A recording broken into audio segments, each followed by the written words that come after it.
Seduciendo a M.R. Brierton. Brierton, 4. Autora, Julia Quinn. Traducción, Mireia Terés Loriente. Audiolibro hecho por Aikaba Torayami. Sinopsis. A sus 28 años, Penelope se ha resignado ya a convertirse en una solterona destinada a envejecer cuidando a su madre. Durante una década, ha asistido a todas las fiestas de la aristocracia londinense, y siempre ha sido la muchacha mediocre, callada, la que nadie saca a bailar más que por compromiso, la que pasa inadvertida para todos. También para Colin Brierton, hermano de la mejor amiga de Penelope, guapo, audaz, soltero de oro, y su amor platónico desde siempre. Para Colin, Penelope siempre ha estado ahí, simpática, agradable, pero casi invisible. ¿Cómo es posible que todo cambie de repente? Sin saber bien cómo, el menor de los Brierton descubre a una mujer inteligente, sensible, audaz, y muy atractiva. Durante años se han conocido casi como hermanos, y de repente se dan cuenta de que no saben nada el uno del otro. Pero no todo lo que descubrirán va a resultar tan placentero. Abril ya se nos viene encima, y con él otra temporada social aquí en Londres. Las madres ambiciosas ya hacen el recorrido por las tiendas de ropa y talleres de modistas con sus queridísimas hijas debutantes, impacientes por comprar ese vestido de noche mágico, el que sencillamente saben marcará la diferencia entre el matrimonio y la solteronía. En cuanto a sus presas, los solteros empedernidos, el señor Colin Brierton ocupa nuevamente el primer lugar en las listas de maridos apetecibles, aun cuando todavía no regresa de un reciente viaje al extranjero. No tiene título, cierto, pero está en abundante posesión de buena apariencia, fortuna y, como lo sabe cualquiera que haya estado aunque sea un minuto en Londres, encanto. Pero el señor Brierton ha llegado a la algo avanzada edad de 33 años sin manifestar nunca un interés en ninguna determinada damita, y hay pocos motivos para esperar que la temporada de 1824 difiera mucho de la de 1823 en este respecto. Tal vez las queridísimas jovencitas que se presentan en sociedad y, tal vez más importante aún, sus ambiciosas madres, harían bien en poner la atención en otra parte. Si el señor Brierton anda en busca de esposa, oculta muy bien ese deseo. Aunque, por otra parte, no es eso justamente el tipo de reto que más gusta a las jovencitas que se presentan en sociedad. Revista de Sociedad de Lady Whistledown. Prólogo. El 6 de abril de 1812, exactamente 2 días antes de que cumpliera los 16 años, Penelope Featherington se enamoró. Fue algo, resumido en una palabra, estremecedor. La tierra tembló, el corazón le dio un vuelco, el momento la dejó sin aliento. Y pudo decirse, con cierta satisfacción, que el hombre involucrado, un tal Colin Brierton, se sintió exactamente igual. Ah, no en el aspecto del amor, eso sí. No se enamoró de ella en 1812, ni en 1813, 1814, 1815, ni, ay, maldición, en los años 1816 a 1822, ni en 1823 tampoco, pues en esos periodos estuvo ausente del país. Pero sí le tembló la tierra, le dio un vuelco el corazón y, Penelope lo sabía sin la menor sombra de duda, también se quedó sin aliento, unos buenos 10 segundos. Caerse del caballo suele hacerle eso a un hombre. Los hechos ocurrieron de la siguiente manera. Ella iba paseando por Hyde Park en compañía de su madre y sus 2 hermanas mayores cuando sintió un atronador retumbo en el suelo, véase arriba, el temblor de tierra. Su madre no le prestaba mucha atención, rara vez se la prestaba en realidad, así que ella se alejó del grupo un momento para ver qué ocurría. El resto de las Featherington estaban embelesadas conversando con la vizcondesa Brierton y su hija Daphne, la que acababa de comenzar su segunda temporada en Londres, así que fingían no haber oído el ruido. La familia Brierton era de una importancia fundamental, por lo que no se podía desatender una conversación con ellas. Cuando Penelope se asomó por un lado del tronco de un árbol particularmente ancho, vio a 2 jinetes galopando hacia ella a una velocidad te lleve el diablo o cual fuera la expresión favorita para describir a 2 locos a caballo despreocupados por su seguridad, salud y bienestar. Se le aceleró el corazón, habría sido francamente difícil mantener el pulso tranquilo en presencia de esa temeridad y, además, eso le permitía decir que el corazón le dio un vuelco en el momento en que se enamoró. Entonces, por uno de esos inexplicables caprichos del destino, Al viento se le ocurrió soplar fuerte, en una ráfaga muy repentina, y le levantó la papalina, cuyas cintas, para gran fastidio de su madre, había descuidado atar bien bajo el mentón, echándola a volar por el aire y, plaf, fue justo a taparle la cara a uno de los jinetes. Penélope hizo una inspiración entrecortada, que la dejó sin aliento, y el hombre se cayó del caballo y fue a aterrizar de un modo nada elegante en un charco de barro. Ella corrió, casi sin pensarlo, gritando algo que pretendía ser una pregunta acerca de su salud y bienestar, pero que en realidad le salió más bien como un chillido ahogado. Sin duda él estaría furioso con ella, pues ella había sido la causa de que se cayera del caballo y estuviera cubierto de barro, dos cosas que garantizaban que un caballero se pusiera del peor humor posible. Pero cuando por fin él logró ponerse de pie, pasándose la mano por la ropa para quitarse el barro que era posible quitarse, no arremetió contra ella, no le dijo nada despectivo, no le gritó, ni siquiera la miró furioso. Se echó a reír. Se rió. Penélope no tenía mucha experiencia con risas de hombres, y la poca que tenía era de risas nada amables. Pero los ojos de ese hombre, de un color verde bastante intenso, solo expresaban risa, mientras se quitaba una vergonzosa mancha de barro de la mejilla. Bueno, dijo, no lo he hecho muy bien, ¿eh? Y en ese preciso instante, Penélope se enamoró de él. Cuando encontró su voz, lo que ocurrió sus buenos 3 segundos después de que una persona con cierta inteligencia habría contestado, le dolió reconocer, dijo. Oh, no, soy yo la que debo pedir disculpas. Se me voló la papalina y... Se interrumpió al caer en la cuenta de que, en realidad, él no había pedido disculpas, por lo que no tenía ningún sentido contradecirlo. No pasa nada, dijo él, mirándola con una expresión algo divertida. Yo. Ah, buenos días, Daphne. No sabía que estabas en el parque. Penélope se giró y se encontró mirando a Daphne Bridgerton, que estaba al lado de su madre, la de ella, no la de Daphne, la que al instante siseó, ¿qué has hecho, Penélope Featherington? Y ella ni siquiera pudo contestar su habitual, nada, porque en realidad el accidente era totalmente su culpa, y acababa de hacer la tonta más absoluta delante de un soltero que era, a juzgar por la expresión que veía en la cara de su madre, un muy buen partido. Y no que a su madre se le fuera a pasar por la cabeza que, ella, pudiera tener una oportunidad con él. No, la señora Featherington mantenía muy elevadas sus esperanzas de matrimonio para sus hijas mayores.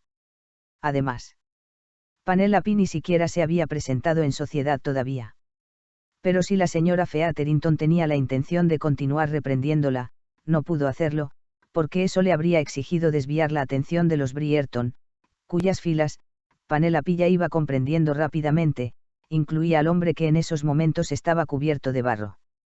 Espero que su hijo no se haya lesionado, dijo la señora Featherington a Lady Bridgerton.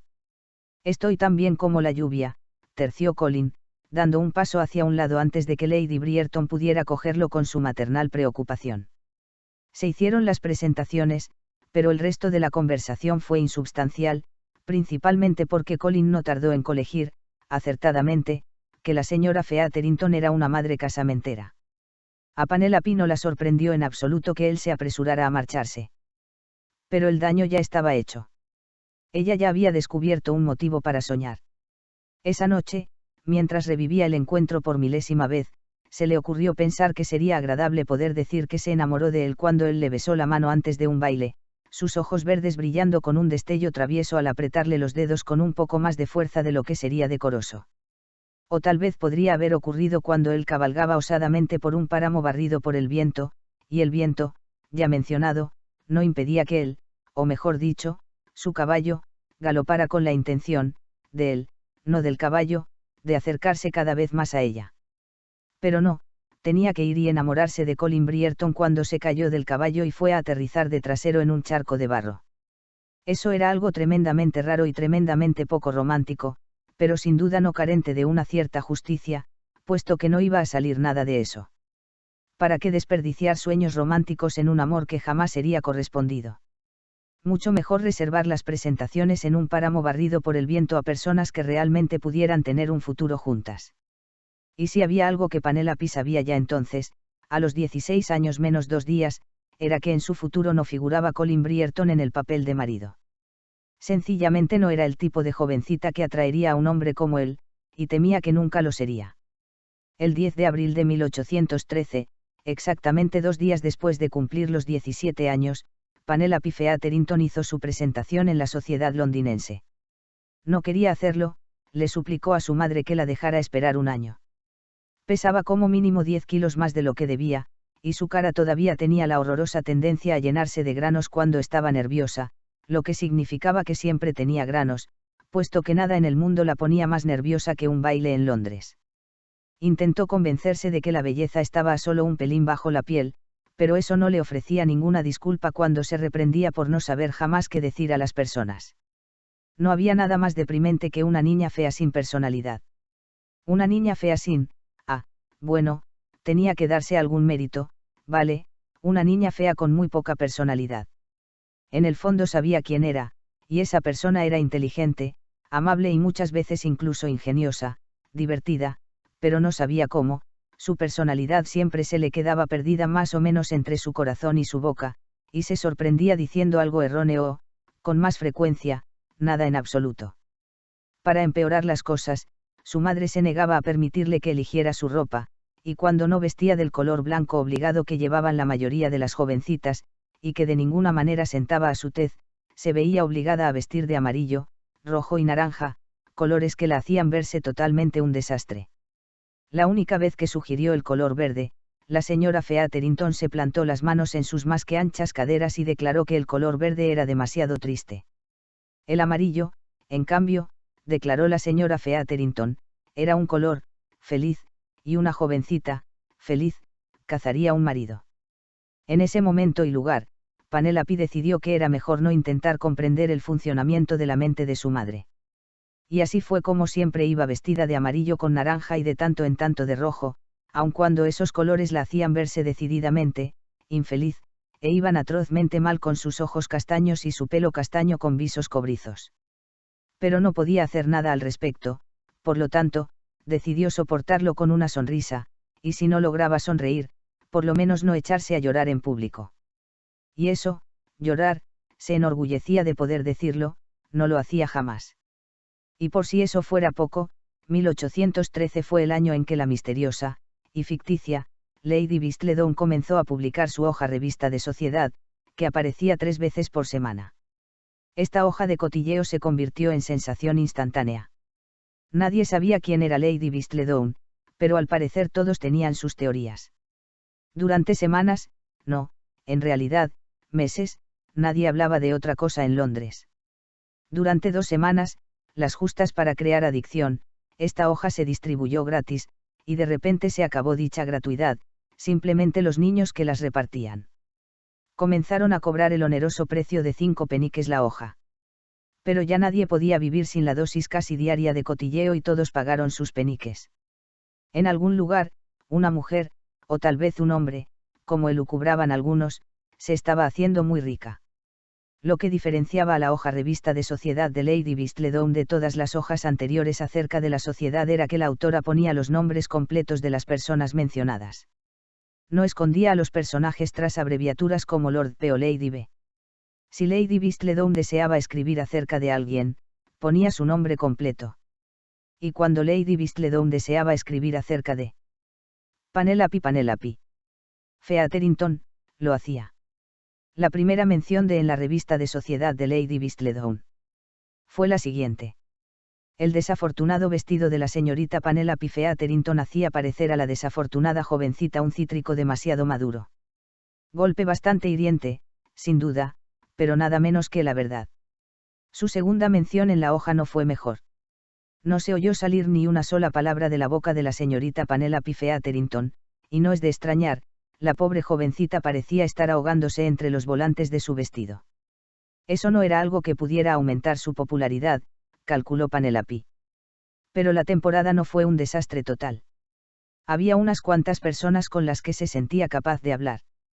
Lady Brierton, nada menos, le cobró simpatía, y ella descubrió que muchas veces podía decirle cosas a la encantadora vizcondesa que ni soñaría con decírselas a su madre. Gracias a Lady Brierton conoció a Eloise Brierton, la hermana menor de su amado Colin. Eloise acababa de cumplir los 17 años también, pero su madre le había permitido juiciosamente retrasar en un año su presentación en sociedad, aun cuando la joven poseía en abundancia los rasgos de buena apariencia y encanto típicos de los Brierton. Y mientras pasaba las tardes en el salón verde con crema de la casa de los Brierton, o, con más frecuencia, en el dormitorio de Eloise, donde las dos se reían y charlaban con entusiasmo de todo lo que existe bajo el sol, se encontraba de tanto en tanto con Colin, el que a sus 22 años aún no se había marchado de la casa familiar para alquilar habitaciones de soltero. Si antes se había creído enamorada de él, eso no era nada con lo que sintió después de conocerlo realmente. Colin Brierton estaba dotado de ingenio, gallardía y un sentido del humor tan despreocupado y travieso para hacer bromas que era capaz de hacer desmayarse a las mujeres, pero principalmente. Colin Brierton era simpático. Simpático, palabrita tonta. Debería considerarse banal, pero en cierto modo le venía a la perfección.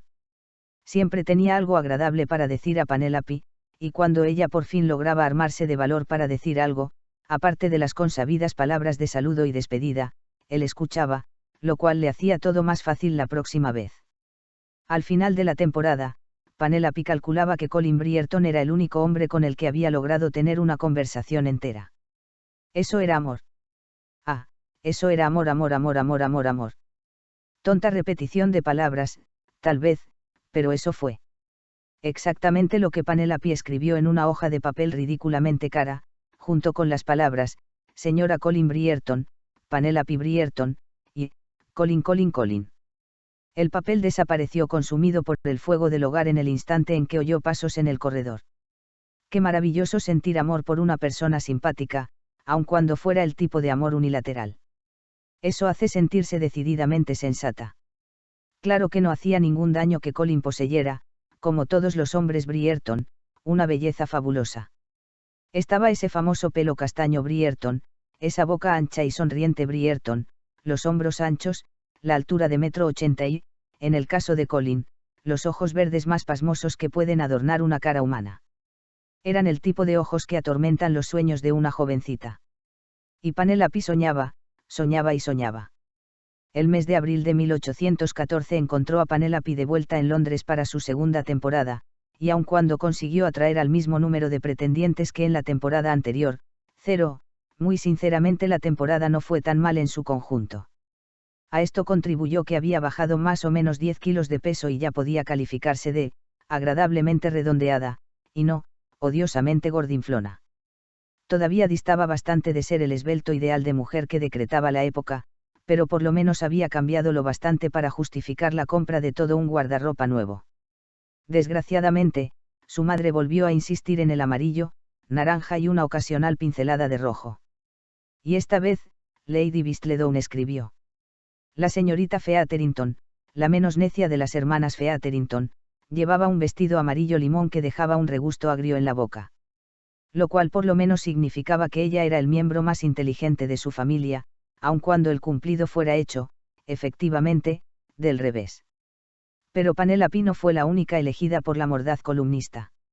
A Kate Sheffield, de pelo moreno, la comparó con un narciso chamuscado con su vestido amarillo, y resultó que Kate fue y se casó con Anthony Brierton, el hermano mayor de Colin, y vizconde por añadidura. Así pues, Penélope mantuvo la esperanza. Bueno, la verdad es que no la mantuvo. Sabía que Colin no se iba a casar con ella, pero por lo menos bailaba con ella en todos los bailes, la hacía reír y, de tanto en tanto, ella lo hacía reír a él, y sabía que con eso tenía que conformarse. Y así continuó su vida. Tuvo su tercera temporada y luego la cuarta. Sus dos hermanas mayores, Prudence y Philippa, encontraron marido finalmente y se marcharon de casa. La señora Featherington mantuvo la esperanza de que ella lograra casarse, puesto que tanto a Prudence como a Philippa les llevó 5 temporadas cazar un marido, pero Penélope sabía que estaba destinada a continuar siendo solterona, no sería justo casarse con alguien cuando seguía perdidamente enamorada de Colin. Y tal vez, en los recovecos más remotos de su mente, en el último y más recóndito recoveco, escondido detrás de las conjugaciones de los verbos franceses que jamás logró dominar y la aritmética que no usaba jamás, seguía conservando una diminuta hilachita de esperanza. Hasta, aquel, día. Incluso en esos momentos, 7 años después, continuaba llamándolo, aquel día. Había ido a tomar el té a la casa de los Brierton como solía hacer, con Eloise, su madre y sus hermanas. Esto ocurrió justo antes de que el hermano de Eloise, Benedict, se casara con Sophie, aun cuando en esos momentos él todavía no sabía quién era realmente Sophie, y, bueno, esto no tenía mayor importancia, aparte de que la verdadera identidad de Sophie era tal vez el único gran secreto de los 10 últimos años que Lady Whistledown no había logrado descubrir. En todo caso, terminado el té, ella iba caminando por el vestíbulo de entrada, oyendo sus pisadas sobre el suelo de mármol, en dirección a la puerta. Iba arreglándose la caída de su capa, preparándose para caminar la corta distancia hacia su casa, que estaba justo a la vuelta de la esquina, cuando oyó voces. Eran voces masculinas Brierton. Eran las voces de los 3 hermanos Brierton mayores, Anthony, Benedict y Colin. Estaban conversando como suelen conversar los hombres, con muchos gruñidos y gastándose bromas entre ellos. A ella siempre le encantaba observar a los Brierton cuando hablaban entre ellos de esa manera, qué maravillosa familia formaban. Los vio a través de la puerta abierta, pero no oyó lo que estaban diciendo hasta cuando llegó al umbral. Y como para confirmar la importunidad que había atormentado toda su vida, la primera voz que escuchó fue la de Colin, y sus palabras no eran amables. Y ciertamente no me voy a casar con Penelope Featherington. Ah. La exclamación se le escapó de los labios antes de que pudiera pensar, una especie de chillido que perforó el aire como un silbido desentonado. Los 3 hermanos se giraron a mirarla con caras igualmente horrorizadas, y ella comprendió que se había metido en los que, sin duda, serían los 5 minutos más horribles de toda su vida. Guardó silencio un buen rato, que le pareció una eternidad, hasta que al fin, y con una dignidad que jamás había ni soñado poseer, miró a Colin a los ojos y dijo: «Nunca te he pedido que te cases conmigo». Las mejillas de Colin pasaron del rosa a un rojo subido. Abrió la boca pero no le salió ningún sonido. Esa era tal vez la única vez en su vida, pensó Penelope con cierta irónica satisfacción, que él se encontraba sin saber qué decir. Y nunca. Continuó ella, tragando saliva al cortársele la voz. Nunca le he dicho a nadie que deseara que me lo pidieras. Penelope, logró decir Colin al fin. Perdona, lo siento mucho. No hay nada que perdonar. Sí que lo hay, insistió él. Herí tus sentimientos y... No sabías que yo estaba aquí. De todos modos. No te vas a casar conmigo, dijo ella, y sintió rara y hueca su voz. No hay nada malo en eso. Yo no me voy a casar con tu hermano Benedict. Era evidente que Benedict había estado tratando de no mirar, pero al oír eso se irguió, atento. Ella apretó las manos en puños, a los costados. A él no le hiero los sentimientos cuando declaro que no me voy a casar con él. Giró la cabeza hacia Benedict y se obligó a mirarlo a los ojos. ¿Verdad, señor Brierton? Claro que no, se apresuró a contestar él. Todo arreglado entonces, dijo ella entre dientes. No se ha herido ningún sentimiento. Y ahora, si me disculpáis, caballeros, tendría que irme a casa. Los 3 caballeros se apartaron para dejarla pasar, y ella habría logrado escapar sin más problemas si Colin no hubiera soltado repentinamente. ¿No te acompaña una doncella? Vivo solo a la vuelta de la esquina, contestó ella, negando con la cabeza. Lo sé, pero... Yo te acompañaré, dijo Anthony tranquilamente. Eso no es necesario, milord, de verdad. Dame ese gusto, dijo él, en un tono firme que no le dejaba otra opción. Asintió y los 2 echaron a andar calle abajo. Cuando ya habían pasado por delante de unas 3 casas, Anthony le dijo en un tono curiosamente respetuoso. Él no sabía que estabas ahí. Ella notó que se le tensaban las comisuras de la boca, aunque no de rabia sino simplemente por un sentimiento de cansina resignación. Lo sé, dijo. No es un tipo de persona cruel. Supongo que su madre le ha estado acosando para que se case. Anthony asintió. Las intenciones de Lady Brierton de ver felizmente casados a cada uno de sus 8 hijos eran legendarias. Le caigo bien, dijo ella. A su madre, quiero decir. No ve más allá de eso, me temo. Pero la verdad es que no importa mucho si le gusta la esposa que elija Colin. Bueno, yo no diría eso, musitó Anthony, con una voz que no sonaba mucho a la del muy temido y respetado vizconde, sino más bien a la de un hijo de muy buen comportamiento. A mí no me gustaría estar casado con alguien que le cayera mal a mi madre. Agitó la cabeza en un gesto de grave respeto. Es una fuerza de la naturaleza. ¿Su madre o su esposa? Él lo pensó durante más o menos medio segundo. Las dos, contestó. Continuaron en silencio un momento y entonces ella soltó. Colin debería marcharse. ¿Cómo has dicho? Preguntó Anthony mirándola curioso. Debería marcharse. Viajar. No está preparado para casarse y su madre no será capaz de refrenarse de insistirle. Tiene buena intención. Se mordió el labio vizconde, no pensara. Horrorizada. Era de que ella pretendía. Esperar que él criticara a Lady Bridgerton. En su opinión, no había una dama más magnífica en toda Inglaterra. Mi madre siempre tiene buena intención, dijo Anthony, sonriendo indulgente, pero tal vez tienes razón. Tal vez Colin debería marcharse. Y le encanta viajar. Aunque acaba de regresar de Gales. Ah, sí. Musitó ella muy amable, como si no supiera perfectamente bien que Colin había estado en Gales. Hemos llegado, dijo él, asintiendo. Esta es la casa, ¿no? Sí, muchas gracias por acompañarme. Ha sido un placer para mí, te lo aseguro. Ella lo observó alejarse, después entró en la casa y se echó a llorar. Justo al día siguiente apareció el siguiente relato en Revista de Sociedad de Lady Whistledown. Vaya si no hubo emoción ayer en la escalinata de la puerta principal de la residencia de Lady Bridgerton en Bruton Street. La primera fue que se vio a Penelope Featherington en la compañía, no de uno ni de dos, sino de 3 hermanos Bridgerton, ciertamente una proeza hasta el momento imposible para la pobre muchacha, que tiene la no muy buena fama de ser la fea del baile. Por desgracia, aunque tal vez previsiblemente, para la señorita Featherington, cuando finalmente se marchó, lo hizo del brazo del vizconde, el único hombre casado del grupo. Si la señorita Featherington llegara a arreglárselas para llevar al altar a un hermano Bridgerton, querría decir que habría llegado el fin del mundo tal como lo conocemos, y que esta autora, que no vacila en reconocer que ese mundo no tendría ni pies ni cabeza para ella, se vería obligada a renunciar a esta columna en el acto. Por lo visto, hasta Lady Whistledown comprendía la inutilidad de sus sentimientos por Colin. Transcurrieron los años y casi sin darse cuenta llegó el día en que Penelope se encontró sentada entre las señoras mayores que hacían de carabinas, vigilando a su hermana menor Felicity, sin duda la única hermana Featherington agraciada con belleza y encanto, que disfrutaba de sus temporadas en Londres. Colin se aficionó a viajar y comenzó a pasar cada vez más tiempo fuera de Londres, no bien pasaba unos pocos meses en la ciudad, volvía a marcharse hacia un nuevo destino.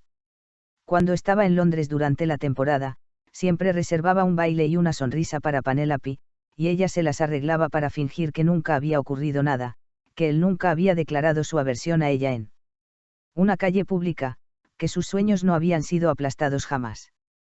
Y cuando él estaba en la ciudad, lo que no ocurría con frecuencia, se establecía entre ellos una apacible amistad, si bien no tremendamente profunda, la cual era lo único que podía esperar una solterona de casi 28 años, ¿verdad?